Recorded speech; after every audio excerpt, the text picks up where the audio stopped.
8:14 in your political news. Earlier this year, the House passed the George Floyd Justice in Policing Act. Supporters say the measure, named after the man murdered by former Minneapolis police officer Derek Chauvin last year, would make it easier to convict officers for misconduct, would create a national registry to monitor records of those incidents.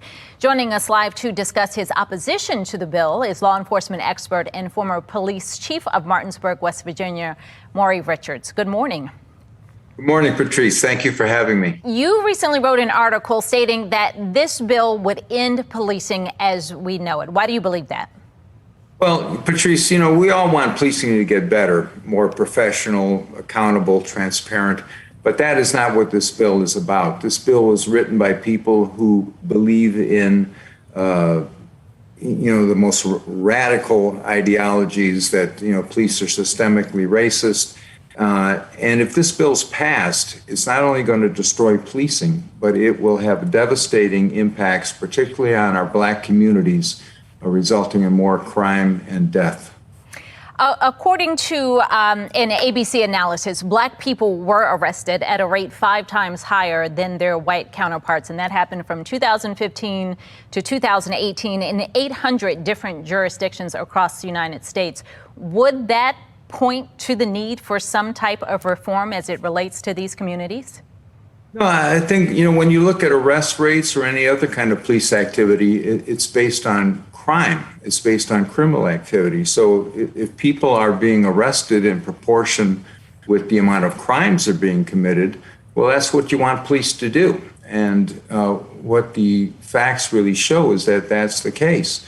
It's an unfortunate fact, but in the Black community, crime is being committed at a much higher proportion than the rest of our society. Do you believe that policing in America needs any type of reform? What would you be in favor of? Well, absolutely. I mean, we can always get better. And a year ago, there was a very good bill, the Justice Act, submitted by Senator Tim Scott. It was, gave a great foundation to make things better. But what the Democrat Party did there was they killed it. They brought in a guy like Dick Durbin, who attacked, Senator Scott in a racist way, calling him a token, and they totally demolished that effort. So, what we need to do is go back to the drawing board and really put a bill together that is not anti-police, but that's going to make policing better and that's going to save lives. This bill would end qualified immunity, which protects law enforcement officers from civil lawsuits, and it would make it easier to prosecute officers who are accused of misconduct. The standard would go from willfulness to recklessness. Does that not seem reasonable to you? Well, everyone should be held accountable, and police are not above the law. If anyone commits a crime, a cop, they should be prosecuted. And, there's no one who hates a bad cop more than a good cop, and that's a fact. But what qualified immunity does, it's not a get out of jail free card. If that policeman intentionally violates someone's, rights, they can be sued, even civilly. But what it does do, qualified immunity, it protects an officer from frivolous lawsuits that you can, get 5 times a day. And, if that goes through, what officers are going to do, they're going to pull back, they won't engage. And they're also retiring now. Thousands, are bailing out of departments like New York who have put qualified immunity in place. All right, Maury Richards, thank you. From the effects of COVID shutdowns to sex offenders in schools and a spike in classroom violence, Project Baltimore has exposed some serious concerns in Baltimore County Public Schools over the past 2 years. But as Project Baltimore's Chris Papps explains, in all of our investigations over the last 24 months, one big thing has been missing.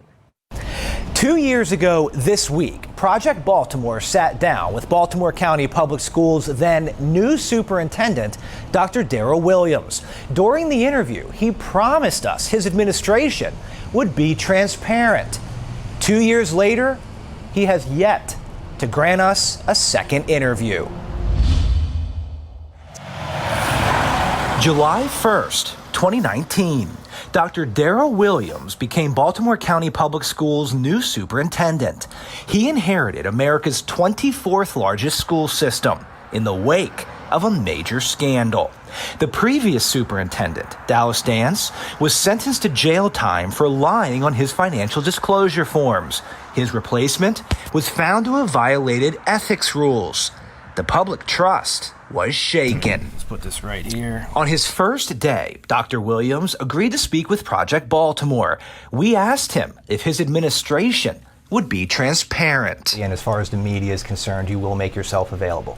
I will make myself available. I'll make sure our cabinet members, if I'm not, that we have a spokesperson on behalf of the superintendent. So when incidents happen, I think it's important to tell the truth. 2 years later, that interview has been the only interview Dr. Williams has granted Project Baltimore, even though our investigations have exposed some significant issues in county schools, issues that parents, taxpayers, even lawmakers want the administration to address. And hopefully, those who made this gruesome error will be held accountable. In January 2020, Project Baltimore first reported on Santino Sudano, a 21-year-old convicted sex offender who was attending Parkville High School when he sexually assaulted 2 more girls, both Baltimore County students. They knew he was a predator, and they still let him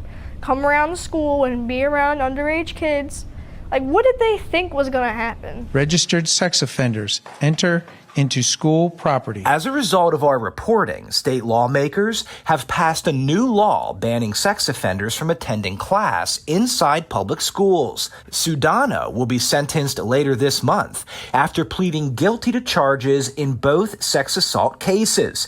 Yet Dr. Williams declined all of our interview requests about his district's decision to allow a sex offender into a high school. I would send my son back to school.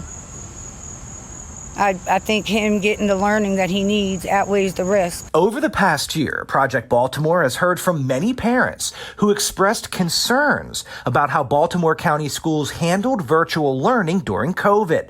Parents like Stephanie Schaefer said her young son, who has a learning disability, simply could not get the services he needs over a computer. The distance learning has affected his development. Yes, it has. Gap is getting wider. These Baltimore County parents just wanted answers from the school system about why hybrid learning was not offered as an option in the fall. Our kids are struggling. They're falling behind. Hi, ma'am.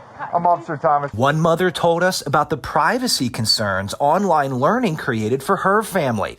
Courtney Lancaster said police were called to search her son's bedroom. That's it. Yes, this is it. After someone spotted his collection of BB guns during a virtual class. I felt violated as a parent for my child who's standing there with police officers in his room, as just to see the fear on his face. This is mold. This is all mold. Dr. Williams also refused to speak with us about safety concerns such as mold in schools and violence after we found a 56% increase in acts of violence in the classroom from 2015 to 2019.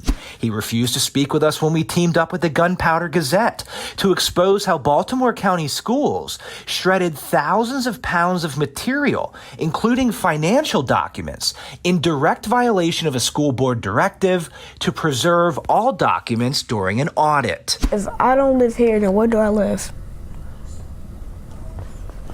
Where do I live? And he refused to speak with Project Baltimore as we helped families who felt powerless against a massive school system, including a 4th grader who missed weeks of class because her school thought she was using a false address to attend. I will make myself available. For each of these stories, Project Baltimore requested an interview with Dr. Williams or a member of his staff. Each time, the answer was no. Instead, we received written statements. Sometimes our questions were answered. Sometimes they were not. Well, I'll make sure our cabinet members, if I'm not, that we have a spokesperson on behalf of the superintendent. For this story, Project Baltimore requested an interview with Dr. Williams to discuss his first 2 years on the job. he declined. I'm Chris Pabst, and this is Project Baltimore.